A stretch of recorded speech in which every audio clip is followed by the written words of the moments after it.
Shalom to you and welcome. In this video, we'll look at effective annual yield. By the end of this lesson, you will be able to explain the meaning of effective annual yield and then compute effective annual yield using a given formula. So why is it important? We can use it to compare better deal and for an investment or bank offers. Effective annual yield, or sometimes we call it effective rate. It is a simple interest rate. It's good to note, it is a simple interest rate, not compound interest. But it helps us compare two compound interest rates because we can see in a year what interest can I put this money in simple interest and then get the same result as when it is compounded. Okay. So if we are given a compound interest rate, which we call stated rate, which we call nominal rate is the rate of the compound interest, but we want to know how much simple interest rate, the same amount will be put in order to yield the same final amount. Okay, so that helps us compare. We will see, it will be clearer when we solve a problem. So this is the formula we can use to find effective annual yield. And it's sorry about that, my phone was ringing. So we need to y represent the effective annual yield, and if you notice in this formula, all we are given is the rate of the compound interest and the number of times it is compounded. We do not know the principal. We don't have to, and we don't need to know the final amount here. That's what we are looking for eventually, but we need to know that this effective yield in this formula, this y, is going to be a decimal number, but we have to take that, convert that decimal number to percent by multiplying it by 100. So after you do this whole thing, you're going to multiply by 100 to make it a percent rate. Okay, and let's do a problem. You deposit 5,000 in an account that pays 9% compounded monthly. If it is compounded monthly, then N is going to be 12. Make sure you know that is how many times it is compounded in a year. So find the A, effective annual yield, the future amount. So we're going to use the simple interest formula to find that. So we're going to write down the simple interest formula, which is final amount is going to be P 1 plus N, R, that's R over N, and NT. Okay, again, remember this is R. Okay, so of the final amount we are looking for, future amount, principal is 5,000. And we have 1 plus the rate we are going to change to decimal, 0.09, and we put it over N, which is 12, and N is 12 times 1. And we can plug these all into the calculator or simplify a little more. So A equals 5,000. So we can do that times. Okay, let's plug this stuff into the calculator. So if we do 0.09 divided by 12, okay, and we get 0.0012, we add 1 to it. And then we're going to take to the power, 12 times 1 is 12, so to the power 12. Okay, we get that number, and we are going to multiply that number by 5,000. So let's write it down first. So if we multiply that by 5,000 times 5,000,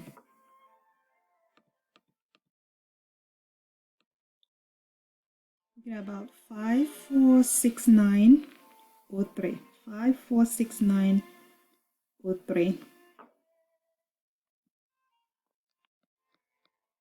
5469 0.03.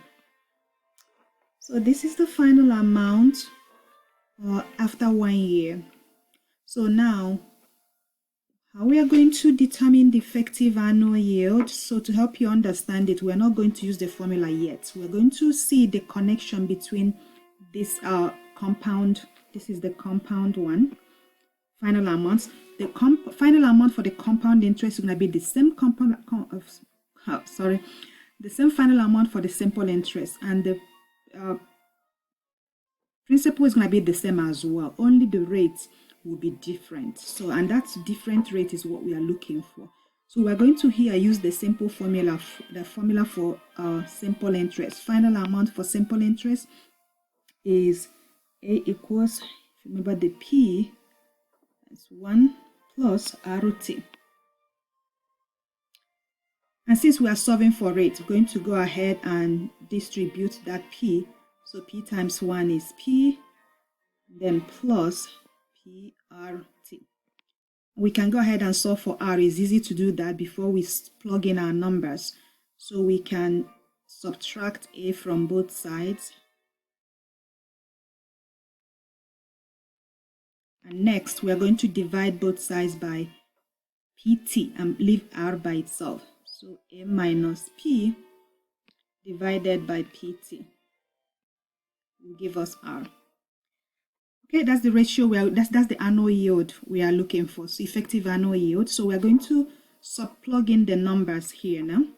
So our final amount, which we just found here, is 5469.03, and we subtract the principal, which is 5000, and we divide by principal times time. Time is 1, so it's going to be just over the principal. So principal times 1, I will just put it there for reference sake. And that's our annual yield. Let's put it in our calculator again. Alright, so since we still have this in our calculator, we're just going to subtract minus 5,000. But you know what, that decimal may affect it, but anyway. And then divided by 5,000.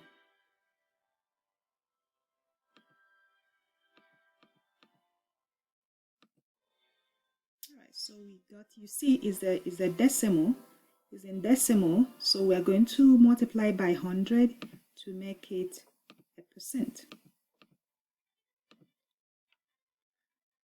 So about 9.38%. 9.38%. That's our effective annual rate.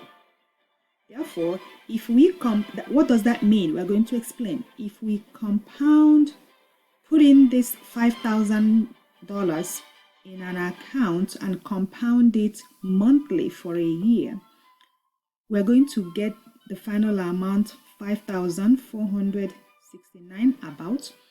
And if we put the same 5,000 in a simple interest account at the rate of 9.38 or 9.4, we are going to get the same amount. So you see the difference is the interest, the rate. The rate for the compound interest is 9%. The rate for our simple interest has to be a little bigger for it to catch up. So 9.4, about 9.4. Okay, that's it. So to say that simply, 9.38, that's the effective rate. So again, in a sentence, so just in case of in a test, if you are to say it, the meaning of 9.38%, the effective annual yield. So I would say it means that any money invested at 9.38% simple interest would yield or earn the same final amount in 1 year as money invested at 9% compound interest. Okay, that's it. So if we invest any money at 9.38% simple interest, it will yield the same final amount as another money at the same money invested at 9% compound interest. Simple. Okay. Okay, now let's use the formula and solve without going through the long process. Okay, I took that long route to help you understand it and then make the connection between simple interest and compound interest and what we're actually talking about, effective annual yield. So, but if we have these two deals, how do we compare them? Just use the formula. See here, we're not given the principal. We don't need to know, and we don't need to find the final amount either. So all we need to do, plug these numbers into our into the formula and find the annual yield. For piggy, we're going to do that 1 plus the rate here. We're going to convert it to decimal, so it's going to be 0.0495 over. Now it says paid monthly. If it's paid monthly, n is 12 here, so we're going to do over 12 and then to the power 12, and this is minus 1 down here. All right, we can go ahead and do this one also. Well, let's plug that in a calculator maybe. So we put on the fraction first, inside out, 0.0495 divided by 12. Whatever we get, we add 1 to it, and then we take the exponent 12. Okay, time is 1, so yeah, so that's why we don't include that exponent. We're going to subtract 1, and of course y is a decimal, so we're going to multiply by 100. So it's about 5.06%. 5.06%.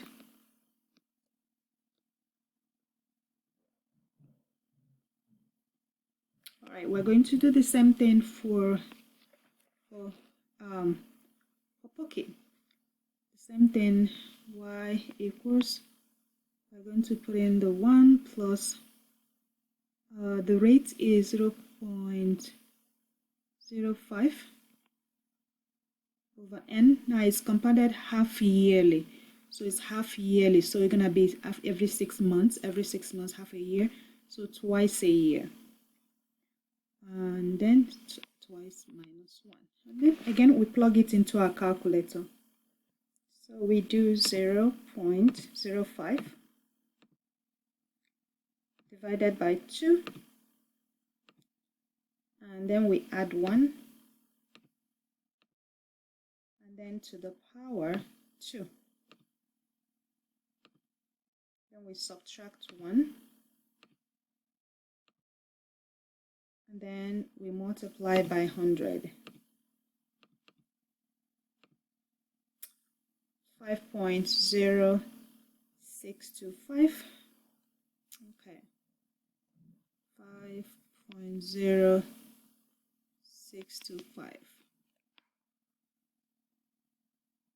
Alright, so since they are 0.6, so we're going to, let's see what the other one was. What is, we need more digits here so we can tell for sure. So I recalculated this one to the piggy bank to know for sure, because we need more decimal to be able to compare them. You see, 5.06386. This is 638625. So it's surprising that piggy bank is actually a better deal. But then if we didn't do this and then have to look at their percent, we can easily think that Pocket Bank is actually better. See, so but again, we didn't need to go through calculating the compound interest of each year with the vigorous formula. So this is easier to compute and just do that easy comparison. That's how effective annual yield is very handy. And again, we don't even need to know amount we need to put in to be able to make this comparison. Okay, so 5.0638. I'm gonna write 638.